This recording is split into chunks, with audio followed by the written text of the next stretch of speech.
Ogam is a unique and ingenious writing system among the writing systems of the world. It's unique for two reasons. On the one hand, it's like a barcode. It consists of sequences of strokes or notches along a stem line of an object. Secondly, it was created as a three-dimensional writing system, not like the two-dimensional writing systems that we use ourselves.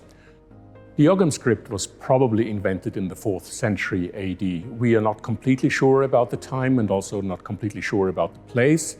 It's certainly in an Irish context, perhaps in the Irish colonies in Britain, but most likely probably in the south of Ireland somewhere. The Ogam script is usually found on large stones, that is, large stone pillars, and it's usually written from bottom left, going upwards and then across the top and then down to the bottom again.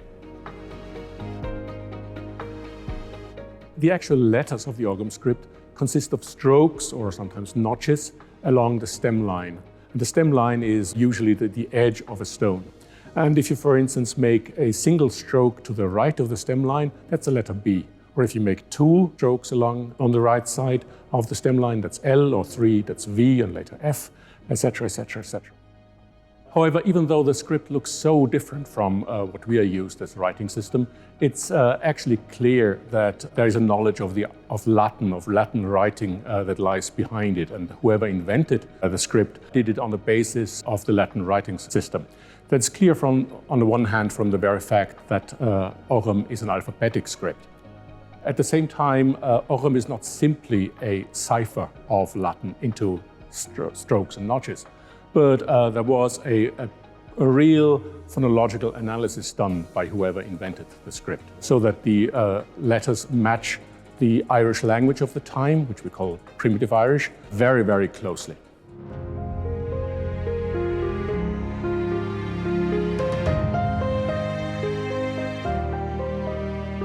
The language for which the Ogam script was originally designed, probably in the 4th century AD, is a very early form of Gaelic, shortly before the historic period. We call that stage of the language Primitive Irish. Primitive in this name doesn't carry any kind of value judgment in the sense that the language would be simple or underdeveloped. It's just our technical term for a very early form of Gaelic. And in fact, Primitive Irish is the direct ancestor of all the modern Gaelic languages in these islands, of Irish in Ireland, of Scottish Gaelic in Scotland, and of Manx in the Isle of Man. And in this way, it is a shared part of the heritage, of the common heritage of these countries. Today, we know roughly around 530 Ogam inscriptions on objects, mostly Ogams on stones, but occasionally about 24 Ogams also on small portable objects like knives, knife handles, or small plates or plaquettes. The majority of the inscriptions, about 400, are known from Ireland, and in Ireland they are specifically found along the south coast, that is County Kerry, County Cork, County Waterford. But there are other important clusters of Ogam inscriptions in Britain, namely specifically in Wales and in Scotland, and on the Isle of Man.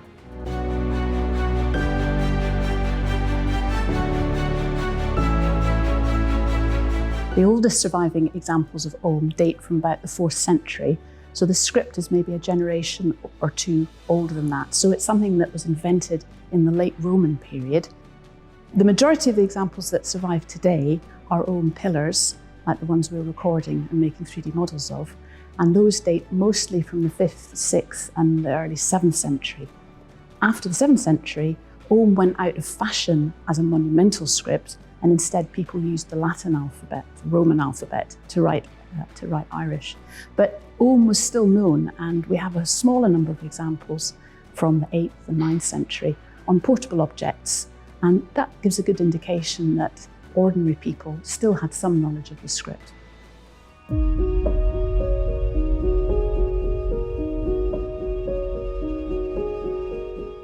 The texts that are recorded in the Ogam alphabet on Ogam pillars are the earliest surviving evidence that we have of the Irish language. So they're hugely important to anyone who's trying to understand the history of the development of the language of Irish and in fact of the Celtic language family altogether. They're also very interesting for historical reasons. This is a period of great change in Irish society as the Roman Empire collapses, new political structures are being created, the new religion of Christianity is coming in, and all this is part of the great changes, social and cultural changes that are happening in Ireland. The Ogam that has survived are the ones that were carved on big lumps of stone. Ogam on organic materials and on portable objects is much less likely to survive archaeologically. But these other finds are very important because they give us a hint at this much wider range of uses that the script was used for. Ogam pillars are probably burial monuments that were put up not in churchyards. Many of these monuments date to before churchyard burial had become established, but these were family burial grounds which were often at the boundaries of family land, and the ancestors were sort of protecting the boundaries for the family. And the pillars went up not necessarily marking individual graves, but marking the burial ground as belonging to a particular family. And that's why the inscriptions name not just the person, but also the father or the kin group to which they belong, because it's about the power of the dynasty. And we have these texts that record, most of the people recorded are lost to history, but there's one or two individuals and one or two dynasties who do survive into the later historical records. So they're very important from a historical purpose as well.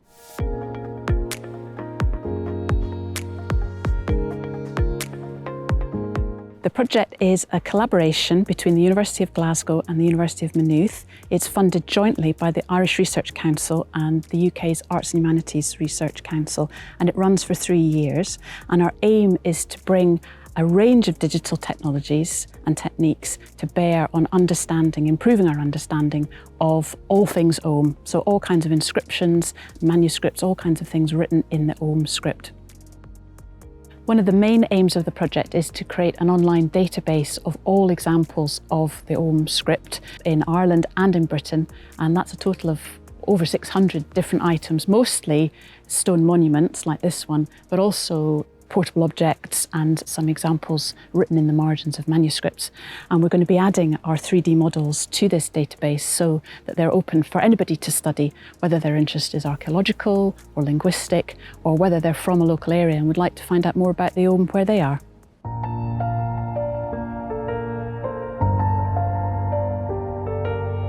It is actually here at the Dublin Institute for Advanced Studies that the idea to use 3D technology for recording Ogam inscriptions on stone in Ireland began. It was first suggested by Professor Werner Nahm. He was then director of the School of Theoretical Physics, and he had seen this technology used for other scripts and languages worldwide and suggested that we do the same here for Ogam inscriptions on stone. So the National Monument Service, the senior archaeologist there, gave us a list of Ogam stones in state care with preservation orders with the intent to prioritise these Ogam stones, their recording in Ireland. We got some media attention at the time. For example, TG Cahir broadcast a news item about the project. Mar a Harlaíonn tar survéad a chuimseach a dhéanamh chlocha Ogam sa chunta é láthar na huaire. Institute Ardlainn Blaclia agus Clár Discovery I gcóir leanna chéile. Túnscnamh 3D a dhéanann mionscanáil ar na clocha. So Gary, I think it's actually on the opposite side here, so the front.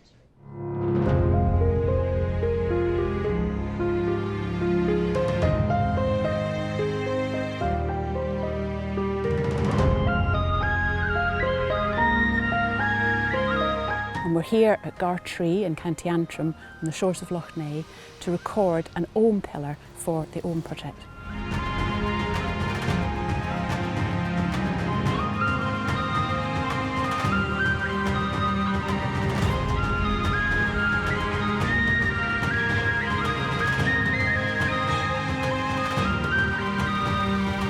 Here's the pillar. About 300 years ago, it was reused as a gate post, and you can see the holes and in fact one of the iron prongs of the gate, and it's been cut down probably at that time to suit the shape of the gate post. And you can see here as well, it's been painted, the poor thing. There's been some whitewash up here and some tar paint down the bottom which is flaking off, but underneath you can see the remains of the inscription. Now Ogam inscriptions of this kind go up the edge. Ogham's unique in being a 3D script written on the two sides, and they usually read vertically. On the face of it, it looks like it reads up like that, although it's always possible that when it was reused as a gatepost that it got flipped. So that's something that we'll need to check once we've made the model and can study it a bit better. So the strokes are made up of bundles of between 1 and 5 strokes. So they're either on this side, on that side, on both sides across, or just on the edge. And the ones that are just the little notches on the edge, that's for the vowels. So it's very easy to tell which are the consonants and which are the vowels, and that makes it easier to read. The problem for us, though, is that the edge of the stone is very vulnerable to damage, and so often the vowels get worn away. So again, that's something that we'll need to look at when we have the model and can understand it a bit better.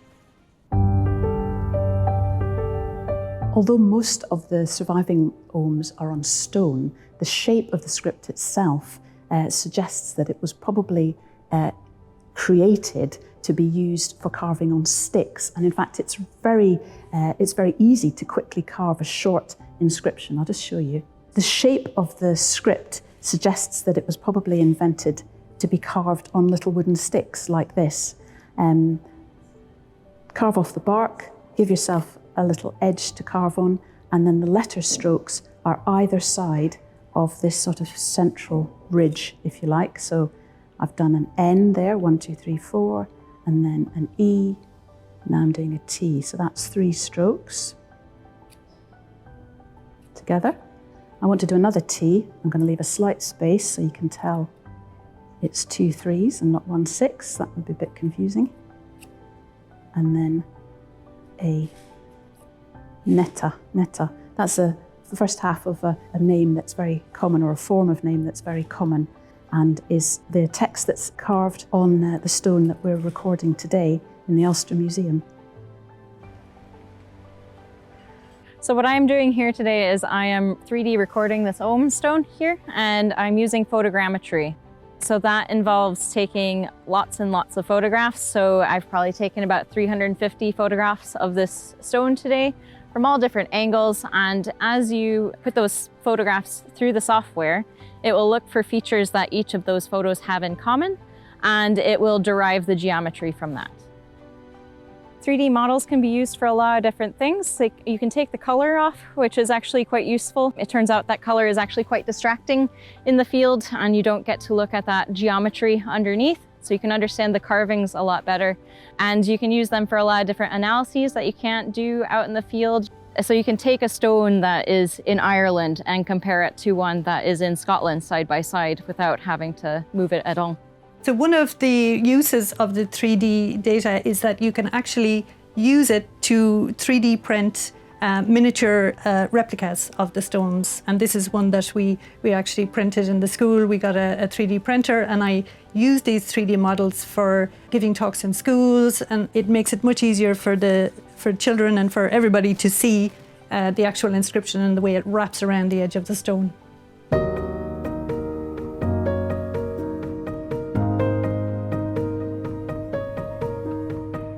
In its grammatical structure, primitive Irish was very similar to other ancient Celtic languages, such as Gaulish or Celtiberian. It still had endings on the words, which indicated the case forms. And in a way, you could say that it was very similar. It looked very like Latin and functioned very much like Latin. But in the 5th and 6th centuries AD, something dramatic happened to the language. The language shifted and changed drastically and rapidly within those 2 centuries. And at the end, we basically end up with an early form of Old Irish. So even though Old Irish derives directly from primitive Irish, which is just 2 centuries earlier, structurally it is a very different language. And on the Ogham stones, we can actually see those changes evolving almost before our very eyes.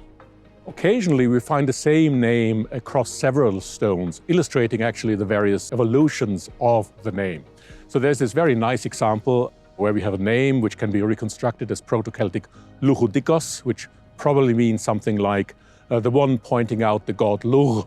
We start out with Luchudikos in Proto-Celtic, and ultimately we end up in Old Irish with Luchdech. Now the cool thing is that we actually have the various stages in between. So we have Luchudechas, Luchudecha, Luchudech, Luchuduch, until we finally get to Old Irish Luchdech. This name is in fact still being used today in Ireland, and it's nowadays pronounced as Louis. Those sound changes happened in a very tightly staggered sequence, one after another. So the stones or the inscriptions on the stones allow us or to give us insights into how these changes actually played out in real life in the language. And at the same time, the order of the sound changes allows us to put the stones in a relative chronology, because otherwise it would really be very difficult to put a date on them at all.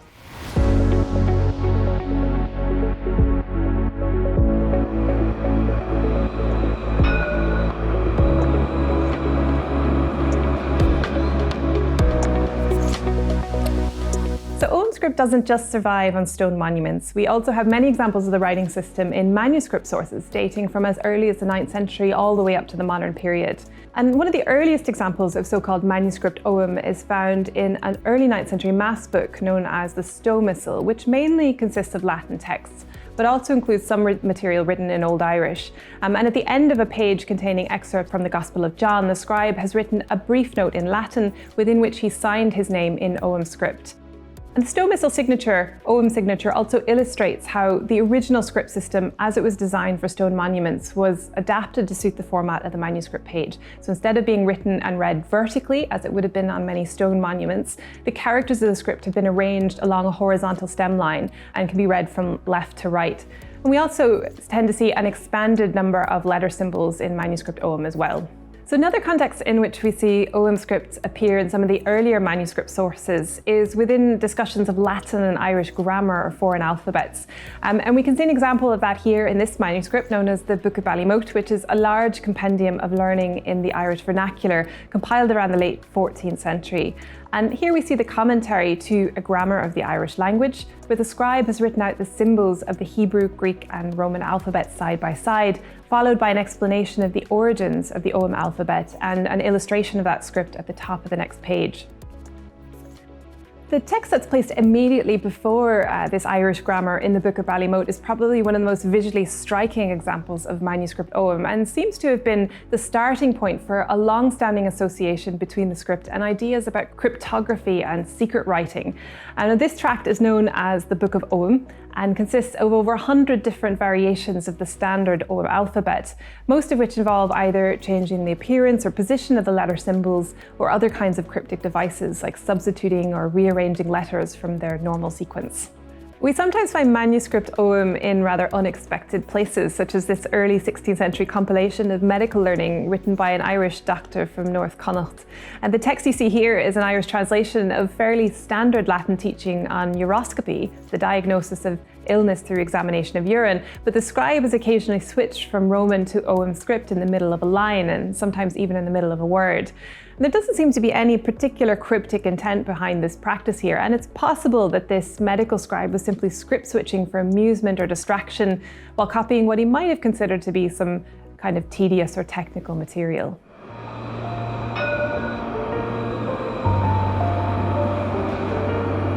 The Ogham script, as well as various ciphers derived from it, continued to be used and discussed in manuscripts of the modern period, mostly in the context of work by antiquarians who sought to explore and document not only the survival of stone monuments with Ogham inscriptions, but also the use of the script in medieval written sources.